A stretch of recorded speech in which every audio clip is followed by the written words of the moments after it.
You have survived Mongol invasions, outlasted Napoleon, defeated Hitler, and scared the entire world with just the mention of your name. This is your life as Russia. The beginning. It is the year 800. You do not exist yet. Not really. You are a collection of scattered Slavic tribes living across a vast frozen landscape, farming, trading, and surviving. Nobody fears you. Nobody even knows your name. But that is about to change. Scandinavian warriors known as the Varangians begin moving through your lands, trading along your rivers, and slowly settling among your people. One of them, a man named Rurik, establishes himself as a ruler in the city of Novgorod. This is the moment everything begins. This is where you are born. His descendants push south and establish a new capital in a city called Kiev. This becomes known as Kievan Rus, your first real identity, your first real home. You grow quickly. Kiev becomes one of the most powerful and wealthy cities in all of Europe. You trade with the Byzantine Empire. You develop your own laws, your own culture, your own identity. For the first time, the world begins to notice you. Then in 988, your ruler, Vladimir the Great, makes a decision that will shape everything that comes after. He adopts Christianity from the Byzantine Empire. This is not just a religious choice. It defines your culture, your art, your architecture, and your relationship with the rest of the world for the next 1,000 years. Life is good. For now, the Mongol nightmare. It is 1237, and you are about to experience the worst thing that has ever happened to you. From the east, a force unlike anything you have ever seen is coming. The Mongol army under Batu Khan, grandson of Genghis Khan, crosses into your lands like a storm that cannot be stopped. City after city falls. Kiev, the heart of everything you have built, is burned to the ground. The streets are filled with ash and silence. Scholars estimate that nearly half of your entire population is wiped out during this invasion. Half. For the next 2.5 centuries, you live under what becomes known as the Mongol yoke. You pay tribute. You bow your head. The grand dreams of Kievan Rus feel like a distant memory, but something is happening quietly in the background. A small principality called Muscovy, centered around a city called Moscow, is slowly growing stronger. While other regions struggle and collapse, Moscow plays a careful political game, sometimes collaborating with the Mongols, always expanding, always surviving, and slowly, painfully, Moscow begins to push back. The rise of the Tsars. By the late 1400s, the Mongol grip on your lands is finally broken. Ivan III, later called Ivan the Great, refuses to pay tribute to the Mongols, and they do not dare challenge him. For the first time in over 2 centuries, you breathe freely. Ivan declares himself the ruler of all Russia. He marries a niece of the last Byzantine emperor and begins to position Moscow as the successor to the great Byzantine Empire. He calls Moscow the Third Rome. You are no longer just surviving, you are building an empire. Then comes Ivan IV. History will remember him as Ivan the Terrible. He becomes the first ruler to officially take the title of Tsar, meaning Caesar, meaning emperor. He is brilliant, cruel, paranoid, and completely unpredictable. He expands your territory massively, pushing into Siberia and beyond. But he also creates a secret police force that terrorizes his own people. He executes nobles, destroys entire cities, and in a moment of rage, kills his own son with his bare hands. When he dies, he leaves behind a powerful but deeply traumatized country.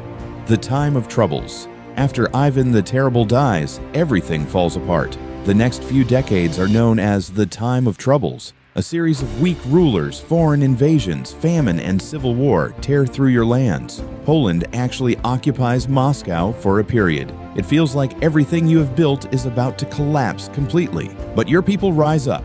A volunteer army drives the Polish forces out of Moscow. A new ruling family is chosen.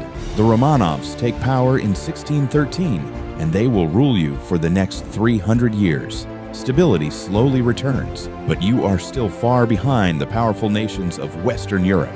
That is about to change in the most dramatic way imaginable. Peter the Great. It is the late 1600s, and a young man is about to grab you by the shoulders and drag you into the modern world, whether you like it or not. His name is Peter I. History will call him Peter the Great. Peter is obsessed with Western Europe. He travels there in disguise, working in shipyards, studying factories, learning everything he can.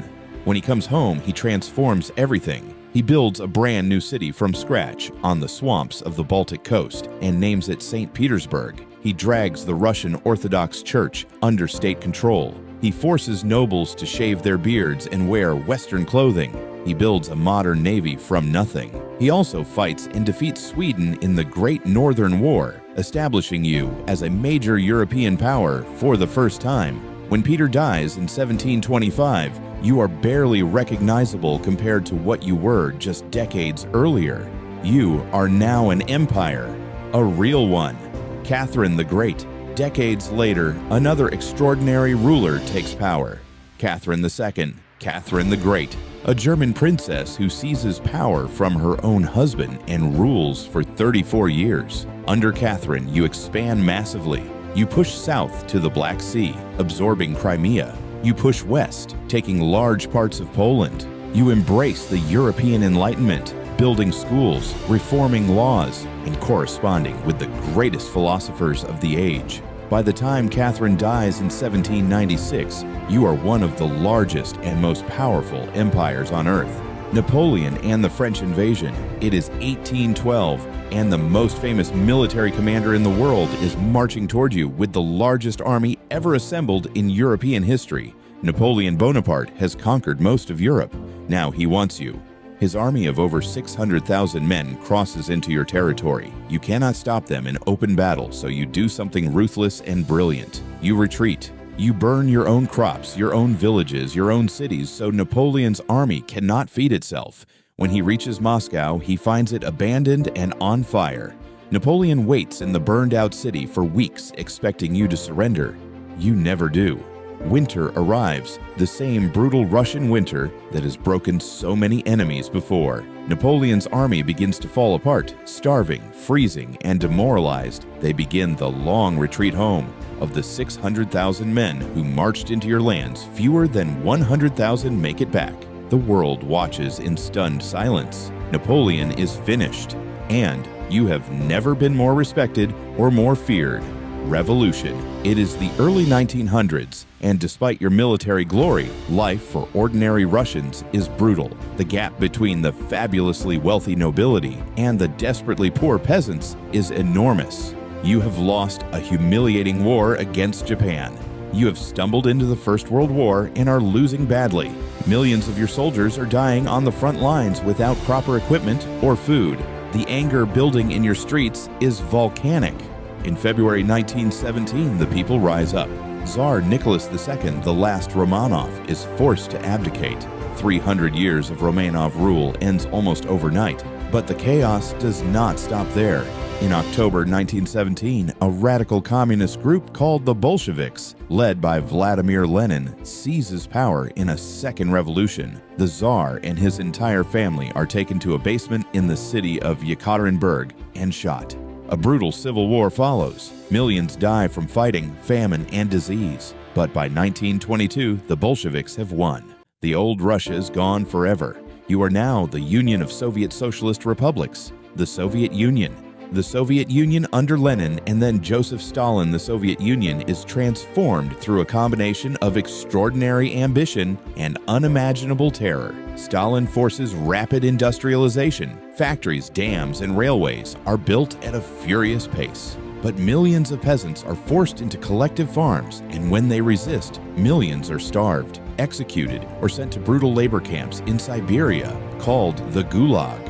Estimates suggest that Stalin's policies directly caused the deaths of somewhere between 6 and 20 million of your own people. Then in 1941, something happens that makes even Stalin's terror feel small. Nazi Germany invades. The Great Patriotic War. On June 22, 1941, Adolf Hitler launches Operation Barbarossa, the largest military invasion in human history. Over 3 million German soldiers pour across your borders. The early months are catastrophic.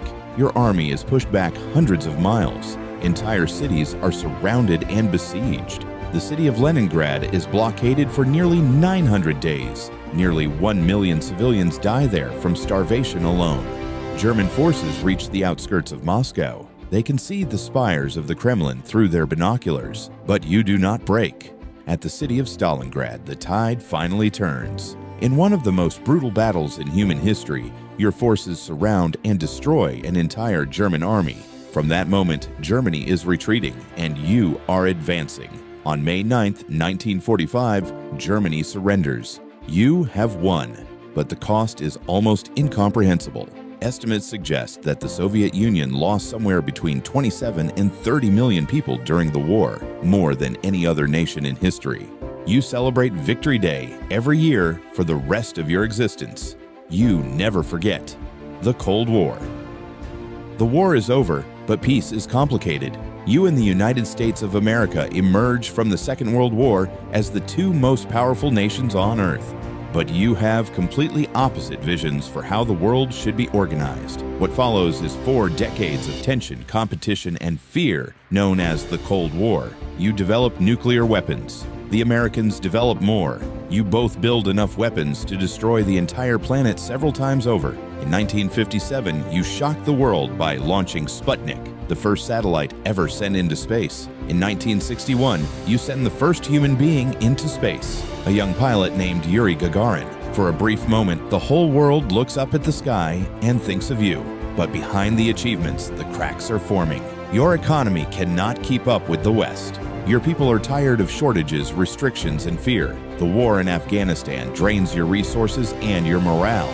Leaders come and go, but nothing fundamentally changes. Then in 1985, a man named Mikhail Gorbachev takes power and tries to reform everything. It is too late. The fall. One by one, the countries of Eastern Europe that you have controlled since the Second World War break free. The Berlin Wall falls in 1989. The whole world watches in disbelief. On December 25, 1991, Mikhail Gorbachev resigns, and the Soviet Union formally ceases to exist. 15 new countries emerge from the ruins. Russia is the largest, but you are a shadow of what you once were. The 1990s are chaotic and painful. Your economy collapses, poverty spreads, corruption takes over. A new class of billionaires called oligarchs seize control of your industries. Ordinary people lose their savings overnight. It is the lowest you have felt since the Mongol invasion. Modern Russia. In 1999, a former intelligence officer named Vladimir Putin rises to power. He promises to restore order, stability, and national pride. Under Putin, you reassert yourself on the world stage. You fight wars in Chechnya and Georgia. In 2014, you annex Crimea from Ukraine, shocking the world and triggering international sanctions. Then in February 2022, you launch a full-scale invasion of Ukraine. The conflict triggers the largest European refugee crisis since the Second World War and the most severe economic sanctions ever imposed on a major economy. The world watches, some with fear, some with anger, some with sadness. Closing. You have been invaded by Mongols, French, and Germans. You have survived czars, revolutions, and the collapse of empires. You have sent humans into space, terrified superpowers, and endured winters that broke armies. Whatever the world thinks of you, nobody has ever ignored you. This is your life as Russia, and the story is not over.